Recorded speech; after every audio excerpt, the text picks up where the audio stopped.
37e réunion du Conseil des ministres, le président de la République a appelé à une redéfinition de la chaîne d'approvisionnement en produits miniers à caractère stratégique. Il a instruit la ministre des Mines de présenter un plan d'action pour l'accélération de la mise en œuvre des valorisations des ressources minières stratégiques. Félix Tshisekedi a aussi chargé le président du Conseil supérieur de la magistrature de mettre en place, avec le concours du gouvernement, un cadre de concertation afin de permettre le recrutement des magistrats civils et militaires ainsi que des conseillers référendaires. Patrick Mouyaya, porte-parole du gouvernement congolais, pour plus de détails.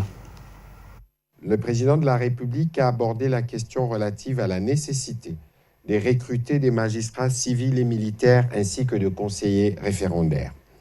L'insuffisance de magistrats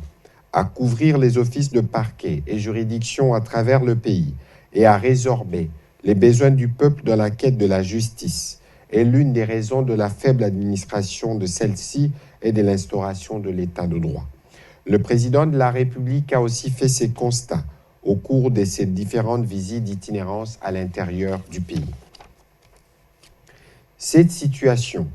affecte aussi le fonctionnement de la Cour constitutionnelle au regard de l'accroissement exponentiel des demandes lui soumises, particulièrement lors de contentieux électoraux.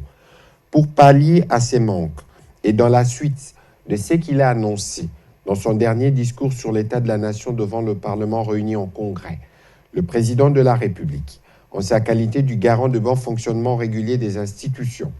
a chargé les présidents du Conseil supérieur de la magistrature de mettre en place urgemment, avec le concours du gouvernement, un cadre de concertation afin de définir les canaux susceptibles de rendre effectifs les recrutements de magistrats civils et militaires ainsi que celui des conseillers référendaires près de la Cour constitutionnelle.